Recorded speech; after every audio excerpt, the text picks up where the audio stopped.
청취자 최기룡님, CCTV에 사각지대가 있었을 겁니다. 아마 그 부분을 의도적으로 피해서 간 듯합니다. 그렇죠. 예, 있었답니다. 그러니까 이게 계획적인 거라고 보는 거고. 3042님, 정유라 때와는 상황이 다른 게 이건 두 사람의 목숨이 달려있기 때문에 이런 거 재판 하여튼 빨리 신속하게 해달라고 노르웨이에다가도 촉구를 하고, 그래서 송환을 어서 해야 된다. 이 여성의 입에 달렸다. 이런 문자도 들어옵니다. 이용수 할머님과의 대화 들으시고는 오민영님, 이영민님, 0930님 외에 많은 분들이 할머님 정말 시원시원하십니다. 막힌 속을 뚫어주시네요. 예, 정말 고구마 먹다 체한 가슴을 뚫어주시듯이. 들으셨어요? 권영철 선임 기자. 독도새우가 고소하다 하셨고, 일본, 아니 어디다 뻔뻔스럽게 우리가 우리 상에다 독도새우 차리는데 왜 그러느냐. 할머님이시기 때문에 할 수 있는 시원한 발언이었습니다. 예, 일본이 함부로 그래서는 안 되죠, 우리에게. I can speak 영화가 생각이 났어요. 그러게 말입니다. 네. 오늘 와이뉴스 뭐 가지고 오셨어요? 국정원과 관련된 검찰 수사가 벌어지면은 네. 핵심 인물들이 사망하는 사건이 연이어 일어나고 있습니다. 그러게 말입니다. 2015년 7월에는 국정원 민간인 사찰 및 해킹 의혹이 불거졌을 때 핵심 인물이던 임모 과장이 숨졌죠. 2015년이고요. 예.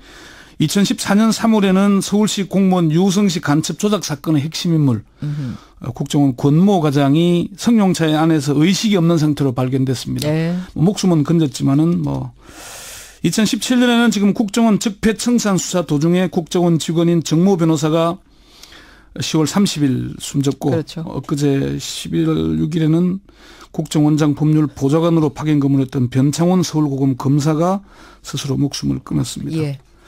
왜 이런 일들이 일어나고 있는지에 대한 오늘 와이뉴스. 예. 국정원 관련 수사를 할 때마다 왜 핵심 인물들이 죽음으로 가나. 네. 이 사건들끼리 어떤 연관성이 있어요? 이 사건이 직접적인 연관성은 없습니다. 그렇지만은 국정원의 잘못에 대한 검찰 수사에서 핵심 인물들이라는 점, 그리고 스스로 목숨을 끊었거나 끊으려 했다는 점, 예.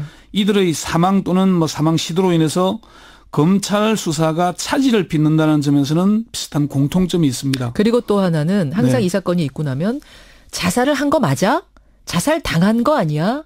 네. 자살을 가장한 타살 아니야? 이런 얘기가 끊임없이 나온다는 거. 그런 의문이 계속 제기되고 있습니다. 예, 그것도 공통점이죠. 다만 국정원 직원 정 변호사와 변 검사의 사망은 동일한 사건이라는 점과 정 변호사의 사망 과정이 아직 밝혀지지 않았다는 점에서 예, 어떤 예. 연관성이 있다 없다라고 단정하기는 좀 성급해 보이고요. 그렇죠. 검찰의 한 핵심 관계자도 두 사망 사이에 어떤 연관성이 있다 없다고 하기에는 누가 자신 있게 말할 수 있겠냐. 네. 또 스마트폰이 사라졌다는 얘기도 있죠. 있죠. 일단 경찰이 수사 중이니까 요건 좀 더 지켜봐야 되겠습니다. 그러니까 과거에 그 댓글 공작 사건에 연루됐을 것으로 보고 조사 중이던 두 사람이 네. 조사를 받던 두 사람이 숨진 겁니다. 2명이나 사망했으니까 이거 검찰 수사가 좀 무리했던 거 아니야 진짜? 이런 얘기가 나올 법도 해요. 억울하다 이런 얘기들이 좀 퍼지고 있는데 먼저 조홍천 의원이 지난 1일 그 김현정 앵커와 인터뷰를 했죠. 예, 예. 그때 이제 이런 얘기를 했잖아요. 파견 검사들이 검찰의 댓글 수사를 방해했다는 사건에 대해 조금 이상하다. 좀 이상하다 했어요. 파견 기간이 끝나면은 검사로 돌아와야 되는데 그렇게 사법 방해를 저지를 동인이 없다 이렇게 얘기를 했어요. 조 의원은 파견된 지 2, 3주밖에 안 되는 검사들이 핵심적인 역할을 했다? 이건 국정원에서 있을 수 없는 일을 이렇게 얘기를 했는데 예. 조 의원의 이 말이 검찰 내에 상당한 파장을 일으켰습니다. 그래요? 이 말 때문에 억울하다는 말도 많이 퍼졌고요. 그렇지만 검찰에서는 조 의원의 이 말이 상황을 제대로 파악하지 못한 상태에서 나온 게 아니냐 이렇게 보고 있습니다. 왜 그렇습니까? 그 근거는 1980년대 이후에 국정원 감찰실장에 외부 인사가 임명된 적이 없습니다.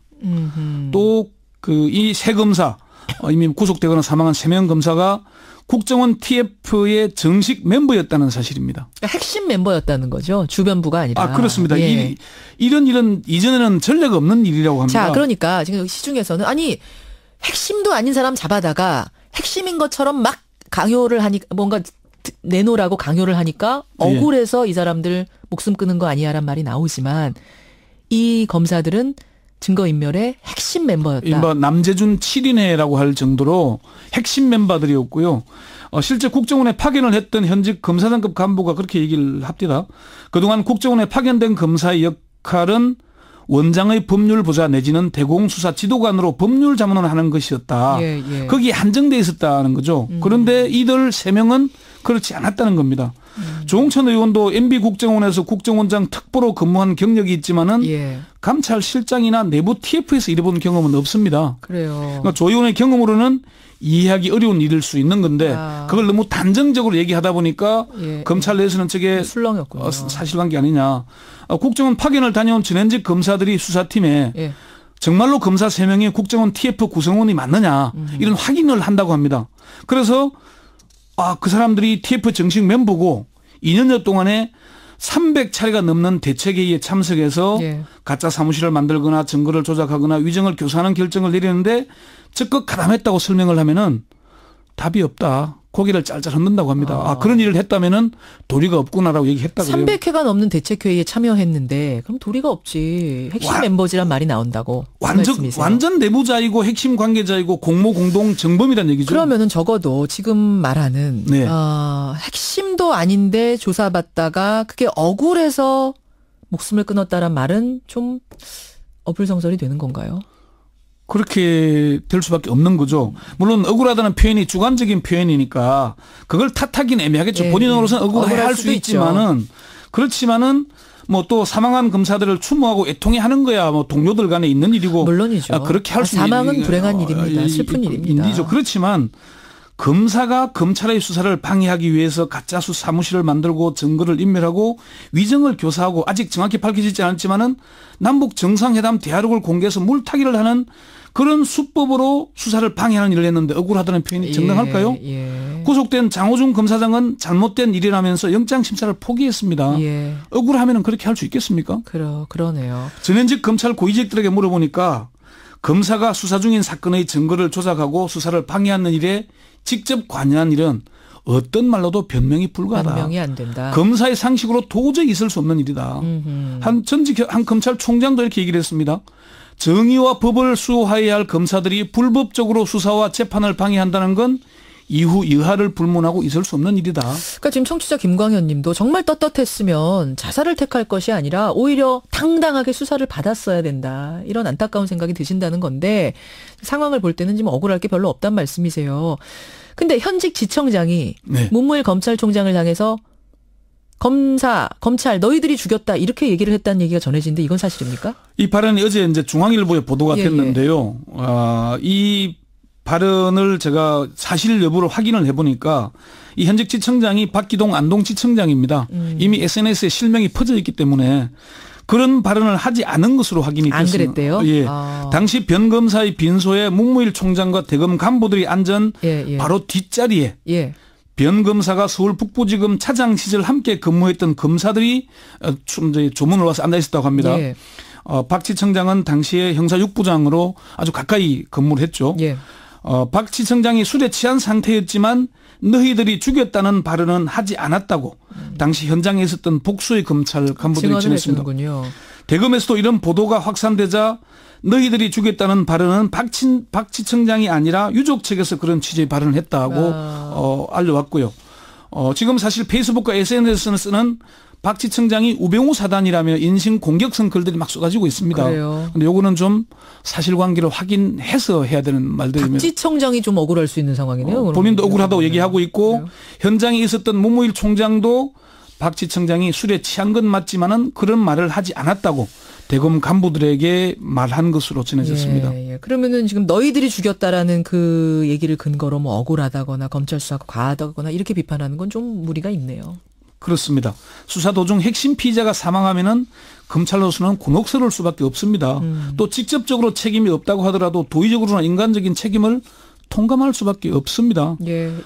검찰 내에서는 뭐 수사팀 3명 검사 모두에게 구속영장을 청구하는 건 좀 과다한 게 아니냐 이런 비판도 있긴 한데 또 그리고 위에서 시키는 대로 했는데 너무한 것 아니냐 이런 푸념도 나올 수는 있습니다. 그 사람들이 뭐가 힘이 있어 위에서 시키니까 했겠지 뭐 이런 말은 나오는데. 그렇지만 검사들이 시키는 대로 했다는 그런 말을 한다는 자체가 우리가 얼마나 자괴감이 드는 말입니까? 스스로 굉장히 초라해지는 거죠.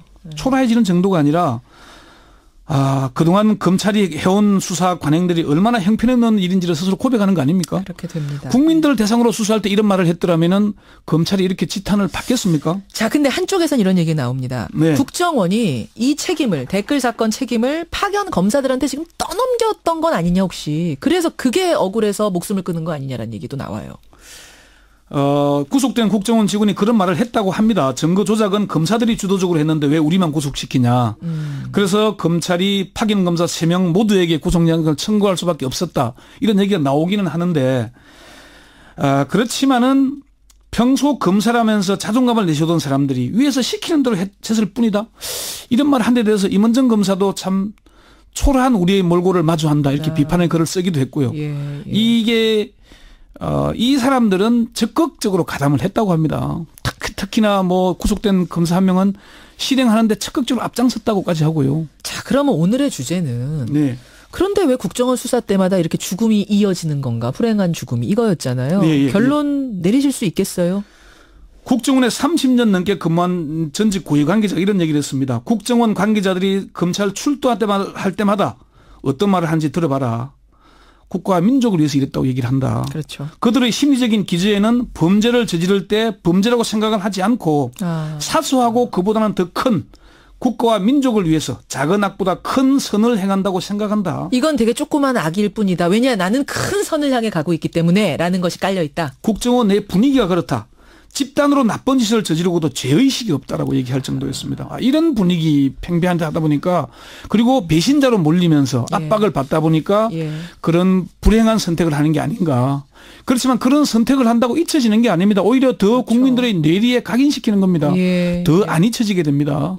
떳떳이 밝히는 게 온당하죠. 자살은 참 어리석은 짓입니다. 그러니까 말입니다.